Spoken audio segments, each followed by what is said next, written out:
Good will ജംഗ്ഷൻ്റെ പുതിയൊരു വീഡിയോയിലേക്ക് സ്വാഗതം. നമ്മുടെ 6th സെമസ്റ്റർ ബികോം ഫിനാൻസുകാരുടെ നെക്സ്റ്റ് എക്സാമിനേഷൻ നമുക്കറിയാം ഫണ്ടമെന്റൽസ് ഓഫ് ഇൻവെസ്റ്റ്മെൻ്റ് ആണ്. അപ്പോൾ അതിനകത്ത് നമ്മൾ പഠിക്കേണ്ട ടോപ്പിക്സുകൾ എന്തൊക്കെയാണ് നമുക്ക് നോക്കാം.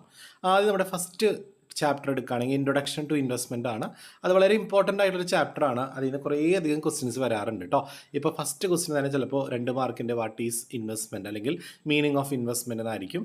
അതുപോലെ തന്നെ സ്പെക്കുലേഷൻ ആൻഡ് ഗാംബ്ലിങ്, അതിന് ഡിഫറൻസ് ചിലപ്പോൾ ചോദിക്കാൻ ചാൻസ് ഉണ്ട്. 5 മാർക്കിൻ്റെ ക്വസ്റ്റൻ ആണ് ഫീച്ചേഴ്സ് ഓഫ് ഇൻവെസ്റ്റ്മെൻറ്റ്. അതുപോലെ തന്നെ ഓൾട്ടർനേറ്റീവ്സ് ഓഫ് ഇൻവെസ്റ്റ്മെൻറ്റ് ഏതൊക്കെയാണെന്ന് ചോദിക്കുക 2 mark. Treasury bill, commercial paper, certificate of deposit, അത് മണി മാർക്കറ്റിൻ്റെ ഇൻസ്ട്രുമെൻറ്റുകളാണ്. അതൊക്കെ നന്നായിട്ട് നോക്കിയിട്ട് പോകാം കേട്ടോ. മണി മാർക്കറ്റ് ഇൻസ്ട്രുമെൻറ്റുകൾ ഏതൊക്കെയാണെന്ന് ചോദിച്ചാൽ ട്രഷറി ബില്ല്, CP, CD ഒക്കെ നമുക്ക് പറയാം. പിന്നെ മ്യൂച്വൽ ഫണ്ടും ഡെറിവേറ്റീവ്സിനെ കുറിച്ച് ബ്രീഫായിട്ട് പഠിച്ചിട്ട് പോവുക.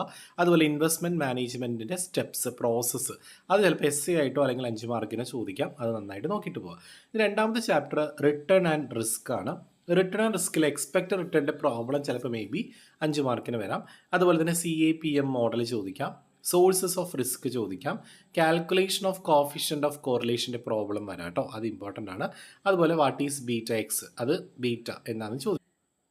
ഈ മൂന്നാമത്തെ ചാപ്റ്ററിലോട്ട് പോവുകയാണെങ്കിൽ valuation of fixed income securities ആണ് ചാപ്റ്ററിൻ്റെ പേര്. 5 മാർക്കിൻ്റെ ക്വസ്റ്റൻ ആണ് what is bond, types of bond, അത് വരാൻ ചാൻസ് ഉണ്ട്. അതുപോലെ വാട്ട് ഈസ് YTM, അതുപോലെ തന്നെ YTM കാൽക്കുലേഷൻസ്, അതിൻ്റെ പ്രോബ്ലം വരാം. ഇനി YTCയുടെ തിയറി അതിൻ്റെ പ്രോബ്ലം വരാം. Features of bond, types of bond, risk, ഇതൊക്കെ എക്സാമിന് വരാൻ ചാൻസ് ഉള്ള ക്വസ്റ്റൻ ആണ്. നാലാമത്തെ ചാപ്റ്റർ, ഇത് മൊഡ്യൂൾ വൈസ് അല്ല, ചാപ്റ്റർ വൈസ് ആണ് കേട്ടോ. നാലാമത്തെ ചാപ്റ്റർ വാലുവേഷൻ ഓഫ് ഇക്വിറ്റി ആണ്. അതിനകത്ത് വാട്ട് ഈസ് PE അപ്രോച്ച് ചോദിക്കാം. അതുപോലെ തന്നെ price earning approach, time value of money ചോദിക്കാം 2 മാർക്കിന്. What is time value of money ചോദിക്കാം. Dividend discount model classification, constant growth model എന്താണെന്നുള്ളതിൻ്റെ പ്രോബ്ലം വരാം. അതുപോലെ ക്യാപിറ്റലൈസേഷൻ മോഡലിൻ്റെ സിംഗിളും അതുപോലെ തന്നെ മൾട്ടി പീരിയഡിൻ്റെയും പ്രോബ്ലം വരാൻ ചാൻസ് ഉണ്ട് കേട്ടോ. അപ്പോൾ ഇത്രയും കാര്യങ്ങൾ ആ ഒരു ചാപ്റ്ററിൽ നോക്കുക.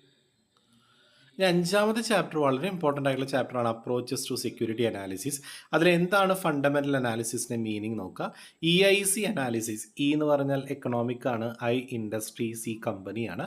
അത് ചിലപ്പോൾ നമുക്ക് 10 മാർക്കിൻ്റെ SC ആയിട്ട് ചോദിക്കാം. അല്ലെങ്കിൽ ഫണ്ടമെൻ്റൽ അനാലിസിസിൻ്റെ സ്റ്റെപ്സ്, അത് ചോദിച്ചാലും 10 മാർക്കിൻ്റെ SC ആയിട്ടായിരിക്കും വരിക കേട്ടോ. അതിൽ വാട്ട് ഈസ് ടെക്നിക്കൽ അനാലിസിസ് എന്താണ്, അതുപോലെ സ്റ്റോക്ക് ചാർട്ടുകൾ, ലീഡിങ് ആൻഡ് ലാഗിങ് ഇൻഡിക്കേറ്റർ എന്താണെന്ന് ചോദിക്കാം. അതുപോലെ തന്നെ ഡൗ തിയറി പലതവണ ചോദിച്ചിട്ടുണ്ട് കേട്ടോ. അപ്പോൾ അത് പഠിച്ചിട്ട് പോവാം.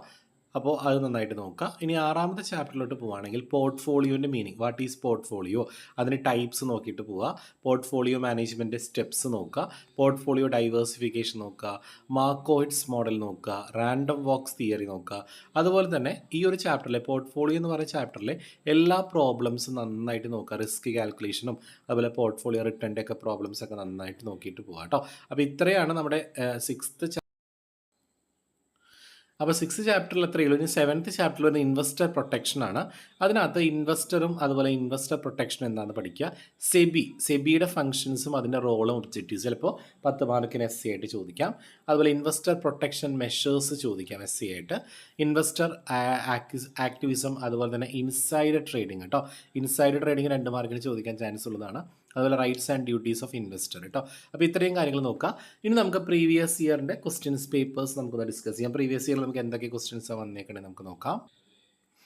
2023 ചോദിച്ചിട്ടുള്ള ക്വസ്റ്റ്യൻസ് എന്ന് പറയുന്നത് who is an investor in the stock market. കണ്ടോ, ഇൻവെസ്റ്റർ ആരാന്ന് ചോദിച്ചിട്ടുണ്ട്. ടെക്നിക്കൽ അനാലിസിസ് ചോദിച്ചിട്ടുണ്ട്. ന്യൂ ഇഷ്യൂ മാർക്കറ്റ്, അതായത് നമ്മുടെ പ്രൈമറി മാർക്കറ്റ്, സെക്കൻഡറി മാർക്കറ്റ് ഉണ്ടോ. അതുപോലെ സിസ്റ്റമാറ്റിക് റിസ്ക്കും അൺസിസ്റ്റമാറ്റിക് റിസ്ക്, എന്താണ് ഇൻവെസ്റ്റ്മെൻറ്റ്, എന്താണ് പ്രൈസ് ചാർട്ട്, എന്താണ് പോർട്ട്ഫോളിയോ റിസ്ക്, എന്താണ് ബോൾഡ് ഈൽഡ്, എന്താണ് CAPM, dividend yield method, Elliott wave theory, അത് നമ്മൾ പറഞ്ഞ ക്വസ്റ്റനാണ്. എലിയോട്ട് വേവ് തിയറി നന്നായിട്ട് പഠിച്ചിട്ട് പോവുക. അതുപോലെ ബോണ്ടും ഷെയറും തമ്മിലുള്ള ഡിഫറൻസ് ചോദിച്ചിട്ടുണ്ട്. ഫണ്ട് ബേസ്ഡ് ആക്ടിവിറ്റീസ് ചോദിച്ചിട്ടുണ്ട്. EIC അനാലിസിസ് ഓൾറെഡി പറഞ്ഞ എക്കണോമിക്, അത് പറഞ്ഞതാണ്, നന്നായി പഠിച്ചിട്ട് പോവുക. C4 കമ്പനി, അത് നന്നായിട്ട് നോക്കിയിട്ട് പോവുക. അതുപോലെ വാട്ട് ഈസ് ഫിനാൻഷ്യൽ മാർക്കറ്റ്, അതാണ് ചോദിച്ചിട്ടുള്ളത്. 5 മാർക്കിൻ്റെ ക്വസ്റ്റിലോട്ട് പോവുകയാണെങ്കിൽ explain the role of SEBI, കണ്ടോ, സെബിയുടെ റോളാണ് ചോദിച്ചിട്ടുള്ളത്. അതുപോലെ ഫണ്ടമെൻ്റൽ അനാലിസിസും ടെക്നിക്കൽ അനാലിസിസും തമ്മിലുള്ള ഡിഫറൻസ്, പോർട്ട്ഫോളിയോ അനാലിസിസ് എന്താണ്, അതിൻ്റെ ഇമ്പോർട്ടൻസ് ചോദിച്ചിട്ടുണ്ട്. നെക്സ്റ്റ് 5 മാർക്കിൻ്റെ ക്വസ്റ്റ്യൻ വന്നിട്ടുള്ളത് ബെനഫിറ്റ്സ് ഓഫ് ഇൻഡിസസ് ആണ്. അതുപോലെ ഒരു പ്രോബ്ലം നമുക്ക് വന്നിട്ടുണ്ട് കേട്ടോ. കോറിലേഷൻ കോഫിഷ്യൻ്റ് നമുക്ക് തന്നിട്ട് അതുപോലെ തന്നെ ഫൈൻഡ് ഔട്ട് എക്സ്പെക്ട് റിസ്ക് കണ്ടുപിടിക്കാനായിട്ട് കേട്ടോ. പോർട്ട്ഫോളിയോയിലെ എക്സ്പെക്ട് റിസ്ക് കാണാനായിട്ടുള്ള പ്രോബ്ലം ചോദിച്ചിട്ടുണ്ട്. അതേപോലെ തന്നെയാണ് അടുത്തൊരു വാല്യൂ ഓഫ് ദ ഷെയർ കാണാനായിട്ടുള്ളൊരു പ്രോബ്ലം ചോദിച്ചിട്ടുണ്ട്. വാല്യൂ ഓഫ് ദ ഷെയർ കാണാനായിട്ട് സിമ്പിളാണ്. നിങ്ങളോട് കോർപ്പറേറ്റ് അക്കൗണ്ടിങ്ങിലൊക്കെ പഠിച്ച ഒരു ടൈപ്പ് ക്വസ്റ്റൻ തന്നെയാണ്. ഫിനാൻഷ്യൽ മാനേജ്മെൻ്റ് ഒക്കെ പഠിച്ചിട്ടുണ്ടെങ്കിൽ ആ ഒരു ടൈപ്പ് ക്വസ്റ്റൻ ആണ്. അടുത്തത് portfolio diversification importance, dow theory നേരത്തെ പറഞ്ഞാണ്, ഇമ്പോർട്ടൻ്റ് ആണെന്ന് പഠിച്ചിട്ട് പോകാം കേട്ടോ. അടുത്ത 10 മാർക്കിൻ്റെ എസ് ഒരു പ്രോബ്ലം ആണ് ചോദിച്ചിട്ടുള്ളത്. എസ് ഡി കണ്ടുപിടിക്കാനായിട്ട് കേട്ടോ, സ്റ്റാൻഡേർഡ് ഡീവിയേഷൻ പോർട്ട്ഫോളിയോൻ്റെ എസ് ഡി കാണാനായിട്ടുള്ള ഒരു പ്രോബ്ലം ചോദിച്ചിട്ടുണ്ട്. അതുകൂടാതെ ഇൻവെസ്റ്റ്മെൻറ്റ് എന്താണ്, ഇൻവെസ്റ്റ്മെൻറ്റ് എൻവയോൺമെൻറ്റൽ എലമെൻസുകൾ എഴുതാനായിട്ട് ചോദിച്ചിട്ടുണ്ട്. അതുപോലെ risk, what are the risk of investing in a ബോണ്ടിൽ നമ്മൾ ഇൻവെസ്റ്റ് ചെയ്യുമ്പോഴുള്ള റിസ്ക്കുകൾ എന്തൊക്കെയാണ്.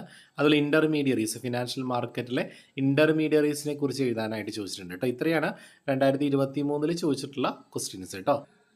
പിന്നെ പ്രീവിയസ് ഇയറിൽ വന്നിട്ടുള്ളതാണ് fixed income security, portfolio analysis, fundamental analysis, what you mean by candlestick, dividend yield method, financial system, leading and lagging, Nifty index, primary മാർക്കറ്റും secondary മാർക്കറ്റിൻ്റെ difference, insider trading, ബോണ്ടും ഷെയറും തമ്മിൽ 2 വട്ടം റിപ്പീറ്റ് ചെയ്തിട്ടുണ്ട്. സിസ്റ്റമാറ്റിക് റിസ്ക്കും വന്നിട്ടുണ്ട്. അതുപോലെ ഈൽഡ് ടു മെച്യൂരിറ്റി, അതാണ് YTM. അതുപോലെ risk in investment, PE ratio ചോദിച്ചിട്ടുണ്ട് കേട്ടോ. ഇനി 5 മാർക്കിൻ്റെ ക്വസ്റ്റിനോട്ട് പോവുകയാണെങ്കിൽ റിസ്ക് നമ്മൾ ഇൻവെസ്റ്റ് ചെയ്യുമ്പോൾ, ബോണ്ടിൽ ഇൻവെസ്റ്റ് ചെയ്യുമ്പോഴുള്ള റിസ്ക്കുകൾ, അത് അവിടെ ചോദിച്ച ക്വസ്റ്റ്യൻ തന്നെയാണ്, സെയിം ക്വസ്റ്റ്യൻ തന്നെയാണ്. അതുപോലെ ഇൻവെസ്റ്റ്മെൻറ്റ് ഡിസിഷൻ്റെ സ്റ്റെപ്സ്, EIC അവിടെ 2 മാർക്കിന് ചോദിച്ചെങ്കിൽ ഇവിടെ 5 മാർക്കിന് ചോദിച്ചിട്ടുണ്ട്. അതുപോലെ സെക്യൂരിറ്റൈസേഷൻ ഓഫ് ഡെറ്റ് ചോദിച്ചിട്ടുണ്ട്. നമ്മുടെ പ്രോബ്ലം നേരത്തെ ചോദിച്ച അതേ പ്രോബ്ലം തന്നെ SD കാണാനായിട്ട് ചോദിച്ചിട്ടുണ്ട് കേട്ടോ. അത് നന്നായിട്ട് പഠിച്ചിട്ട് പോവുക. അതുപോലെ തന്നെ ഡിഫറെൻറ്റ് ടൈപ്സ് ഓഫ് ഷെയറും അതിൻ്റെ മെറിറ്റ്സ് ഒക്കെ എഴുതാനായിട്ട് ചോദിച്ചിട്ടുണ്ട്. അതേപോലെ തന്നെ നമുക്ക് മറ്റൊരു ക്വസ്റ്റ്യൻ എക്സ്പെക്ട് റിസ്ക് കേട്ടോ, അവിടെ ചോദിച്ച അതേ ക്വസ്റ്റ്യൻ തന്നെയാണ്. പോർട്ട്ഫോളിയോൻ്റെ എക്സ്പെക്റ്റഡ് റിസ്ക് കാണാനായിട്ട് ചോദിച്ചിട്ടുണ്ട്. അതുപോലെ തന്നെ വാല്യൂ ഓഫ് ദ ഷെയർ കണ്ടോ, അത് ഒരേ മോഡൽ ക്വസ്റ്റ്യൻ തന്നെയാണ് എക്സാമിന് റിപ്പീറ്റ് ചെയ്ത് വരുന്നത്. അപ്പോൾ നിങ്ങൾ നന്നായിട്ട് ആ പ്രോബ്ലംസ് നോക്കിയിട്ട് പോവുക. ടെക്നിക്കൽ അനാലിസിസിൻ്റെ പ്രിൻസിപ്പിൾ, സെബിയുടെ ഫംഗ്ഷൻസ് കേട്ടോ. സെബിയുടെ ഫംഗ്ഷൻ 5 മാർക്കിനാണ് അവിടെ ചോദിച്ചിരുന്നത്, ഇവിടെ 10 മാർക്കിന് ചോദിച്ചിട്ടുണ്ട്. അതുപോലെ തന്നെ പോർട്ട്ഫോളിയോ ഡൈവേഴ്സിഫിക്കേഷൻ ചോദിച്ചിട്ടുണ്ട്. അതേപോലെ തന്നെ അതിൻ്റെ ഒരു പ്രോബ്ലം കേട്ടോ, വാല്യൂ പെർ ഷെയർ കണ്ടുപിടിക്കാനായിട്ട് ചോദിച്ചിട്ടുണ്ട്, ഡിവിഡൻഡ് ഈൽഡ് മെത്തേഡ് വെച്ചിട്ട് കേട്ടോ. അപ്പോൾ ഇത്രയാണ് നമ്മുടെ പ്രീവിയസ് ഇയറിൽ ചോദിച്ചിട്ടുള്ള ക്വസ്റ്റ്യൻസ്. അപ്പോൾ എല്ലാവരും ഈ പറയുന്ന കാര്യങ്ങളൊക്കെ നന്നായിട്ടൊക്കെ പഠിച്ചിട്ട് പോകാം കേട്ടോ. Okay, thank you.